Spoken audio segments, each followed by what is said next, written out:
Hello friends, तो स्वागत है आप सभी का as well all update YouTube channel पर।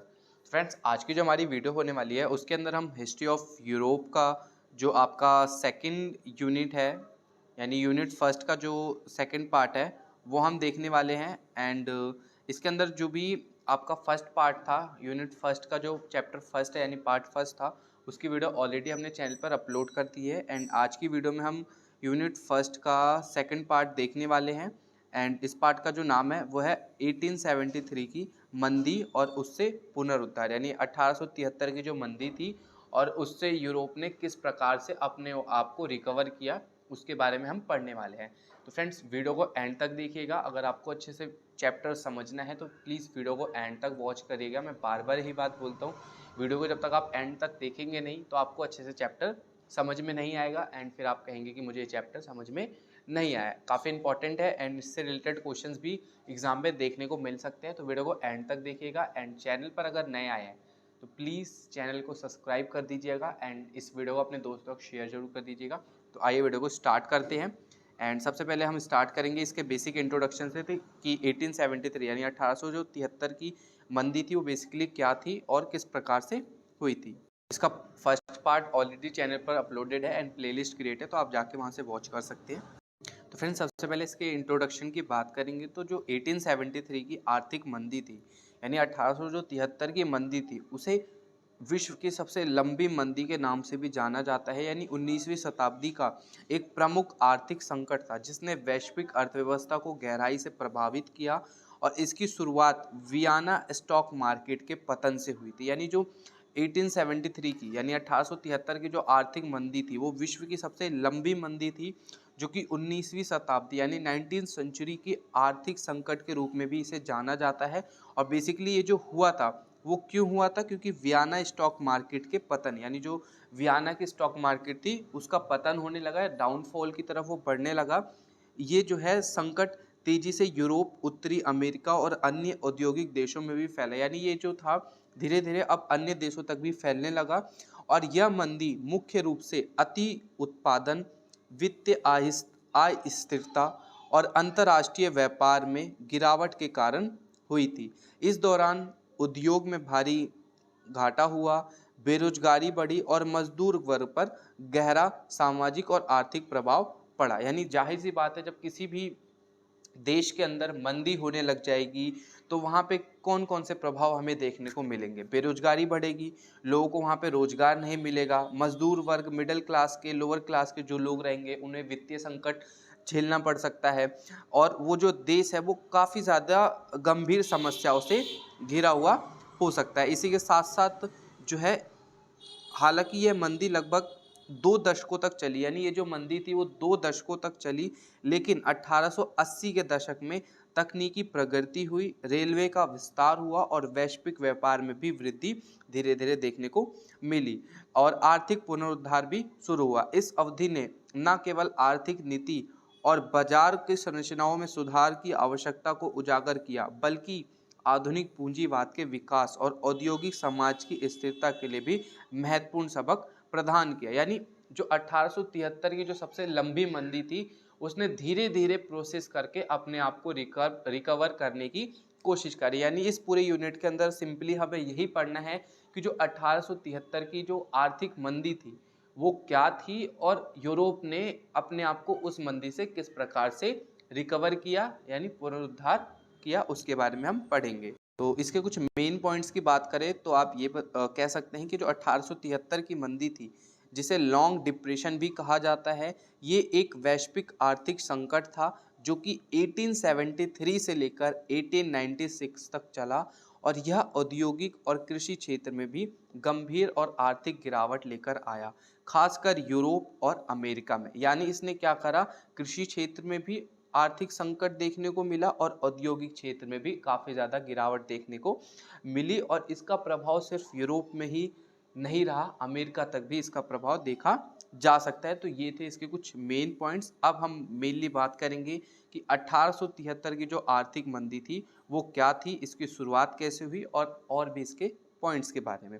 1873 की आर्थिक मंदी, जिसे लॉन्ग डिप्रेशन यानी दीर्घकालिक मंदी भी कहा जाता है या सबसे लंबी मंदी भी कहा जाता है, एक वैश्विक और आर्थिक संकट था जो 1873 में शुरू हुआ और लगभग 1896 तक चला।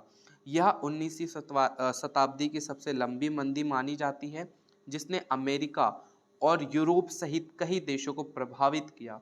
यह मंदी औद्योगिक क्रांति के बाद की पहली बड़ी आर्थिक गिरावट थी। यानी औद्योगिक क्रांति के बाद सबसे पहली और सबसे बड़ी गिरावट जो थी वो 1873 की आर्थिक मंदी थी, जिसने व्यापार, बैंकिंग प्रणाली और कृषि क्षेत्र में बहुत गहरा प्रभाव छोड़ा। यानी ये जो मंदी थी इसने व्यापार, कृषि क्षेत्र, औद्योगिक जो विकास था, इन सब पे भी काफ़ी ज़्यादा प्रभाव डाला। और ये जो मंदी थी वो यूरोप की सबसे लॉन्ग डिप्रेशन जिसे हम कह सकते हैं, या सबसे लंबी मंदी या दीर्घकालिक मंदी भी कह सकते हैं। यानी इस मंदी के ये अलग अलग नाम है। अब इसकी शुरुआत की बात करें तो इसकी जो शुरुआत हुई थी वो 1873 की आर्थिक मंदी की जो शुरुआत हुई वो यूरोप में हुई, और सबसे पहले 9 मई 1873 को वियना स्टॉक एक्सचेंज का पतन हुआ, जिससे वियना क्रैश के नाम से भी जाना जाता है। यानी जो आर्थिक मंदी की शुरुआत थी वो बेसिकली वियना का जो स्टॉक था, जो वियना का जो एक्सचेंज मतलब स्टॉक मार्केट था, उसमें काफ़ी ज़्यादा क्रैश देखने को मिला, जिसके बाद यह घटना यूरोप में अत्यधिक अटकलों और आंचल संपत्ति बाजार में आई अस्थिरता का कारण बनी, और इसने पूरे यूरोप को एक आर्थिक और सबसे बड़ी मंदी की तरफ ढकेल दिया। इसी वर्ष के अंत में सितंबर 1873 में अमेरिका में एक प्रमुख वित्तीय संकट भी शुरू हुआ। इसे पैनिक ऑफ 1873 भी कहा जाता है। अमेरिका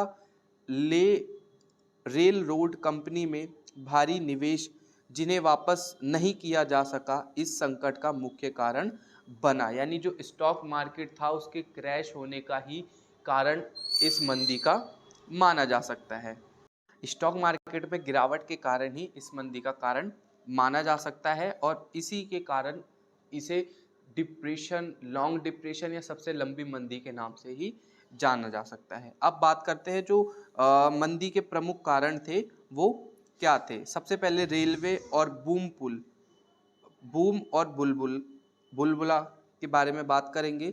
यानी जो 19वीं शताब्दी के मध्य से अमेरिका और यूरोप में रेलवे विस्तार तेजी से हो रहा था, और कई निवेशकों ने रेलवे कंपनी में भारी पूंजी लगाई, जिससे स्टॉक मार्केट में बुलबुला बन गया।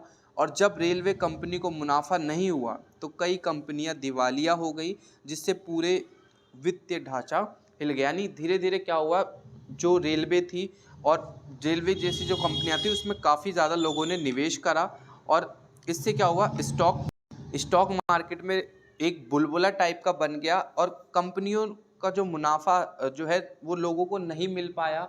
कंपनियों में लोगों ने काफ़ी ज़्यादा इन्वेस्टमेंट करा, बट उस इन्वेस्टमेंट का कारण क्या हुआ कि जो है काफ़ी ज़्यादा स्टॉक मार्केट क्रैश हुआ, और कंपनियों ने अपना मतलब अपने आप को एक दिवालिया घोषित कर दिया कि भाई हम मतलब इस इन्वेस्टमेंट का आपको रिटर्न्स नहीं दे सकते हैं, या इसी कारण से ही जो यूरोप में आर्थिक मंदी देखे जा सकती है। अब बात करेंगे जो 1873 का जो स्टॉक मार्केट क्रैश हुआ वो बेसिकली क्यों हुआ।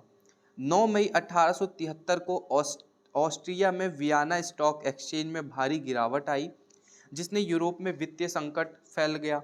और अमेरिका में 18 सितंबर 1873 को JP cook and company J and cook company के बैंक के दिवालिया होने के कारण न्यूयॉर्क स्टॉक एक्सचेंज में भी गिरावट आई। यानी जो अमेरिका की जो जेपी कुक एंड कंपनी थी उसमें दिवालिया होने के कारण न्यूयॉर्क स्टॉक का जो एक्सचेंज था उसमें भी काफ़ी ज़्यादा गिरावट आया, और इसी घटना ने पूरे वित्तीय बाजार को अस्थिर कर दिया, और मंदी की शुरुआत यहीं से हुई।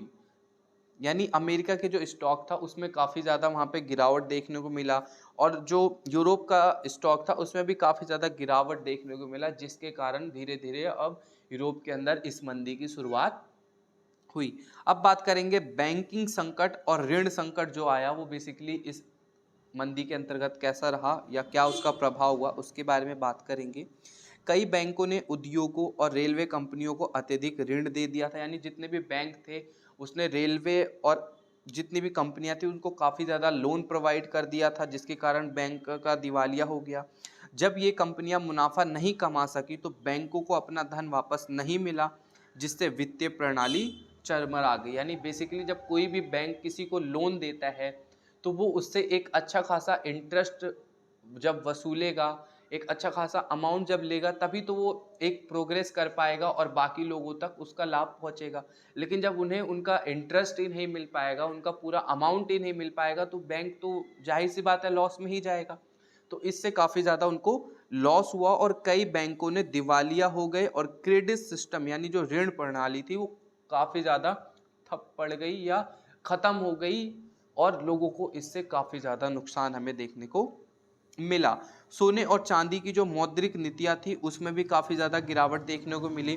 1870 के दशक में कई देशों ने बायोमेटिलिज्म यानी सोने और चांदी दोनों का उपयोग छोड़कर केवल ग्लेड या गोल्ड स्टैंडर्ड अपनाया, और इसका ये कारण हुआ कि इससे मुद्रा में आपूर्ति में कमी आ गई और महंगाई दर में गिरावट आई, जिससे कंपनियों और किसानों को काफ़ी ज़्यादा भारी नुकसान देखने को मिला।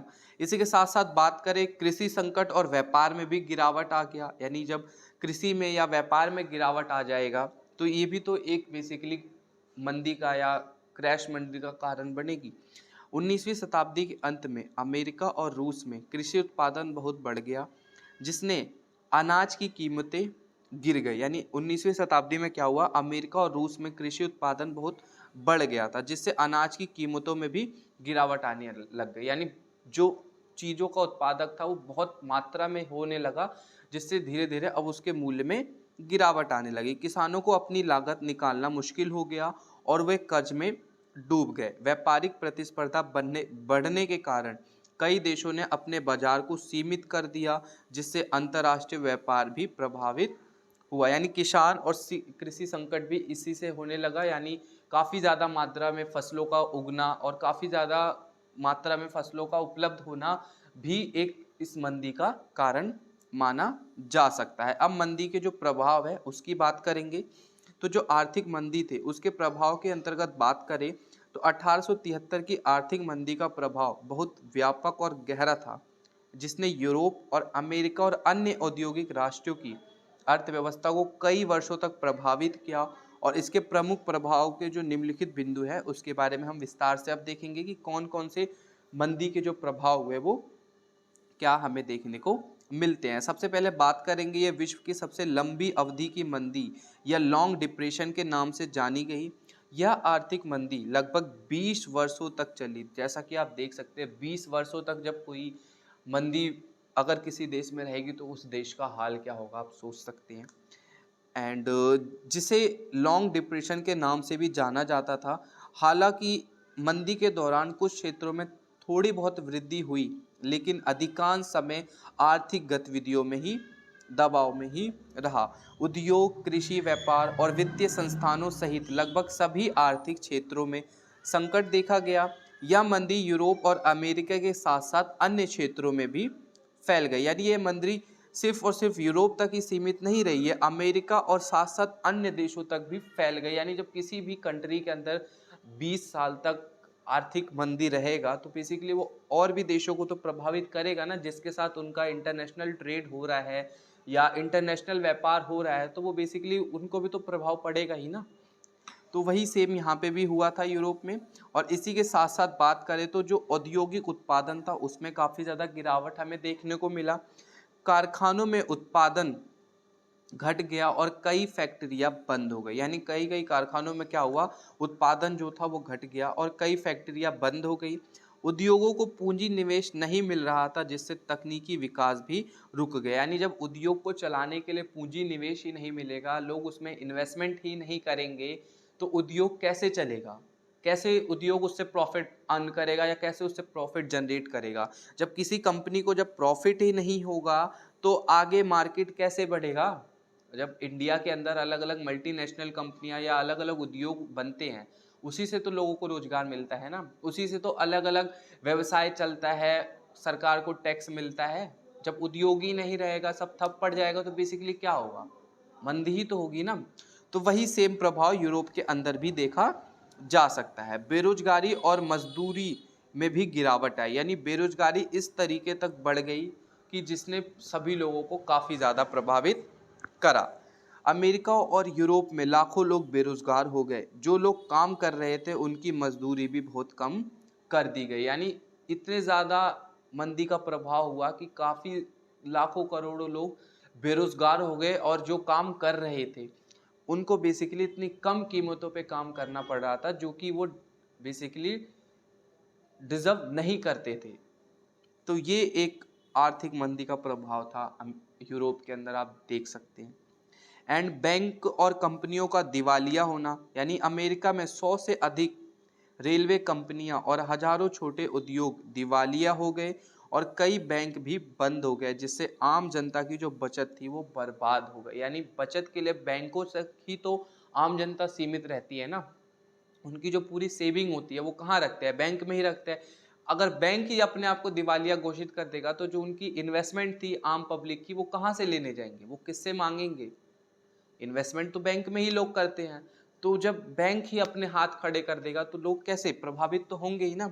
तो ये उस आर्थिक मंदी का प्रभाव आप देख सकते हैं, कितना गहरा प्रभाव पड़ा उस समय, लोगों ने अपने जीवन को कैसे जिया होगा आप सोच सकते हैं। समाज और राजनीति पे भी इसका काफ़ी ज़्यादा प्रभाव हमें देखने को मिला। लोगों में सरकार के प्रति असंतोष बढ़ा, जिससे कई देशों में श्रमिक आंदोलन यानी लेबर मूवमेंट भी शुरू हुआ। समाजवादी विचारधारा को बढ़ावा मिला और ट्रेड यूनियन का भी विकास हमें देखने को मिला। यानी लोगों ने क्या करा, सरकार के खिलाफ लेबर मूवमेंट की शुरुआत कर दी, लोगों ने सरकार के खिलाफ आंदोलन चलाया और काफ़ी ज़्यादा लोगों के अंदर आक्रोश था, असंतोष देखने को मिला। अब बात करेंगे जो 1873 की जो मंदी थी, उससे बेसिकली लोगों ने अपना जो है पुनरुद्धार यानी रिकवरी कैसे करा इस डिप्रेशन से। तो इस डिप्रेशन से निकलने के लिए लोगों ने जो कदम उठाए वो पहला था नई औद्योगिक तकनीक और नवाचार की भावनाओं को स्थापित करा। यानी 1880 और 1890 के दशक में स्टील, इलेक्ट्रिसिटी और केमिकल इंडस्ट्री में प्रगति हुई, जिसने नए उद्योगों को विकसित किया है। यानी धीरे धीरे क्या हुआ, इलेक्ट्रिसिटी, स्टील और केमिकल इंडस्ट्री में धीरे धीरे विकास होने लगा, जिससे क्या हुआ, उद्योगों का विकास हुआ और इन नई उद्योगों ने नए नौकरियां पैदा की और मंदी को उभारने में भी मदद करी। यानी धीरे धीरे अब क्या हो रहा था, यूरोप के अंदर लोग उससे रिकवर हो रहे थे, धीरे धीरे अब नई नई इंडस्ट्री में इन्वेस्टमेंट हो रहा था और धीरे धीरे उस इंडस्ट्री का विकास हो रहा था।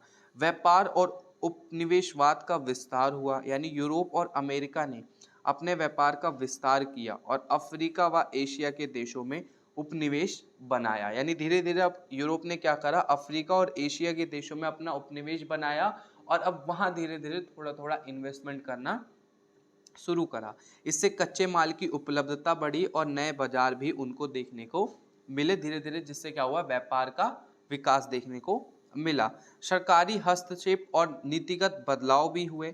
कई देशों ने मुद्रा और बैंकिंग प्रणाली में सुधार किया, जिससे वित्तीय स्थिरता आई और सरकार ने इंफ्रास्ट्रक्चर्स में भी निवेश किया, जिससे अर्थव्यवस्था को पुनर्जीवित करने में मदद मिली। यानी धीरे धीरे अब गवर्नमेंट्स भी क्या कर रही थी, नए नए टेक्नोलॉजी में नए नए जो भी मतलब इंफ्रास्ट्रक्चर्स थे उसमें निवेश कर रहे थे, जिससे लोगों को उससे उभार हो सके और लोग उस आर्थिक मंदी से उभर कर निकल सके या उससे रिकवरी ले सके।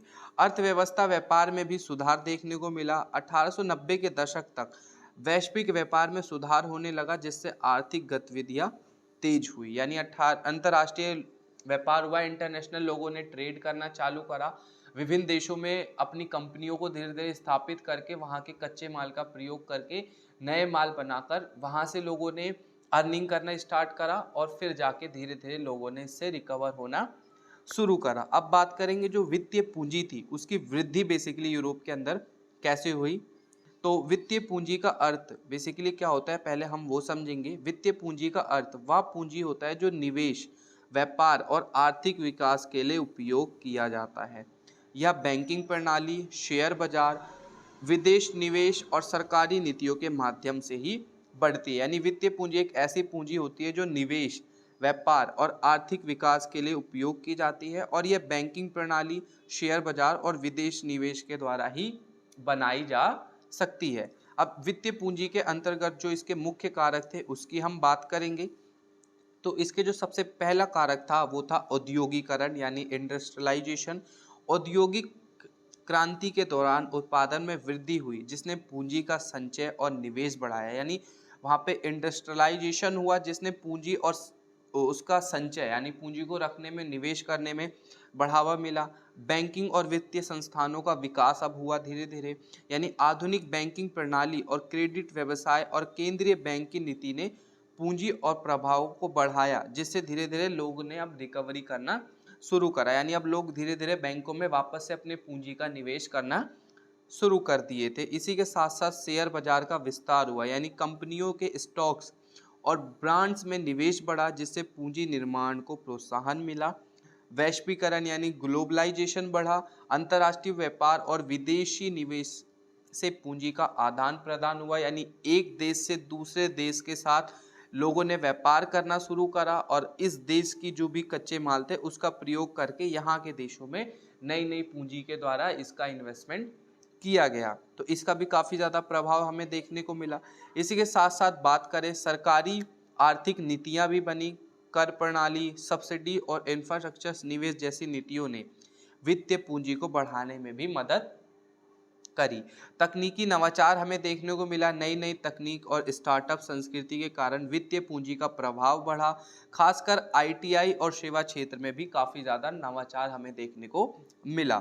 उपभोक्ता मांग में वृद्धि हुई, यानी बढ़ती मांग के कारण कंपनियों को अधिक निवेश प्राप्त हुआ जिससे वित्तीय पूंजी में भी वृद्धि हुई, यानी धीरे धीरे अब जो लोग थे वो इससे रिकवर हो रहे थे। लोग अपने जो पैसे थे, अपने जो भी उनकी धनराशि थी उसको बैंकों में निवेश कर रहे थे। धीरे धीरे स्टॉक मार्केट भी अब अपने चरण पर पहुंच रहा था, धीरे धीरे अब वो भी अपने पीक पर पहुंच रहा था और इस तरीके से लोगों ने यूरोप में अपना जो है इस आर्थिक मंदी से रिकवरी करा। एंड निष्कर्ष रूप में हम बेसिकली कंक्लूजन में ये कह सकते हैं कि जो वित्तीय पूंजी की वृद्धि थी उसने औद्योगिकरण, वैश्विक व्यापार और आर्थिक विकास को गति दी और इसके साथ साथ ही इसने समाज में आर्थिक असमानता, राजनीतिक सत्ता के केंद्रीकरण और वैश्विक वित्तीय संरचना के विकास को भी प्रभावित किया।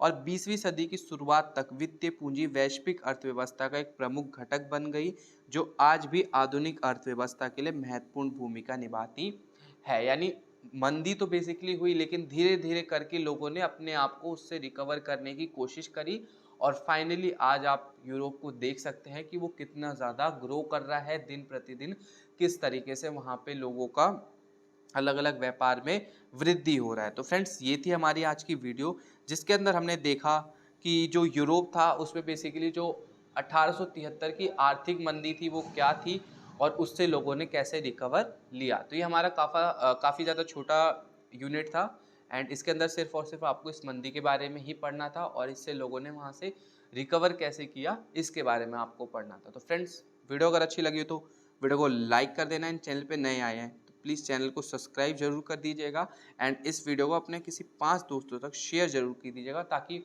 उनको भी इससे काफ़ी ज़्यादा हेल्प हो और वो भी अपने एग्ज़ाम की तैयारी कर पाए। तो फ्रेंड्स, मिलते हैं आपसे अपनी अगली वीडियो में। Thanks for watching. Meet you on next video.